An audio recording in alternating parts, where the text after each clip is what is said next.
name is Jess Marie. I'm one of the managers with Florida Skin Center, Dr. Badia's office.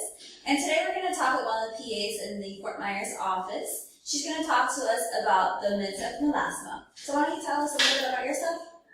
Well, my name is Sharisha, and I've been working in dermatology for over 10 years as a board-certified physician assistant with Dr. Badia's practice. So I do a lot of the procedures in the office as well as seeing patients for this common problem. I'm also certified with the Society of Dermatology PAs as a diploma medical provider.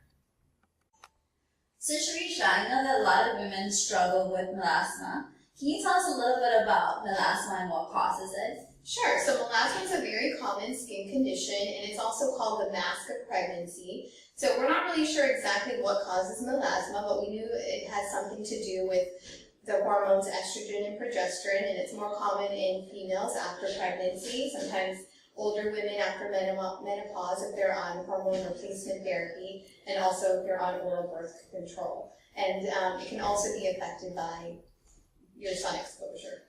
So what does melasma look like? Well, melasma can look like dark pigmentation. It's very common on the cheeks, sometimes on the chin and the face. Most commonly on the face. It can also happen on the neck. And it is more prominent in those with ethnic skin types, so Asians, Hispanics, African Americans. So Sharisha, since this is such a common problem, can it be treated? It can be treated, although it is very difficult to treat. And we're always looking for ways and effective ways to treat this condition because it does affect a lot of women. The best thing you can do, obviously, is sun avoidance and wearing sun protection, especially living here in Florida. You want to wear an SPF of at least 30 and definitely reapply when you're out in the sun for, an outdoor event.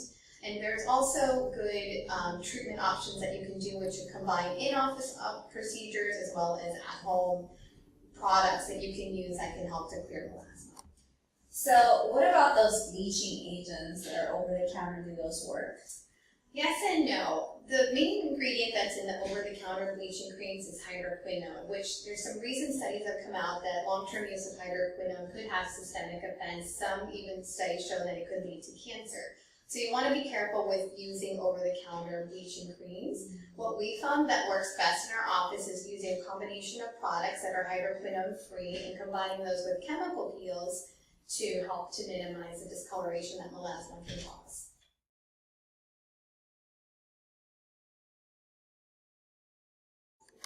Tell us where we can find these treatment options you're describing. Sure. So at Florida Skin Center, we offer chemical peels by our licensed esthetician. She has over 10 years of experience doing chemical peels, and we have a variety of chemical peels. So our esthetician will take a look at your skin and see what your skin needs, and then she'll tailor a chemical peel for your skin type and for your skin condition.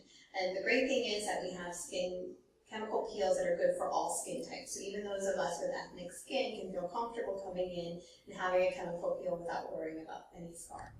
What do you think people should do then if they think they are suffering from melasma? Well, the best thing to do is actually to come in and see a healthcare provider, which we would be happy to see our patients at Florida Skin Center. We have 2 locations. We have Cape Coral and Fort Myers, and soon to be Lehigh, and we'd be happy to evaluate you and make sure that you are getting the proper treatment that you need.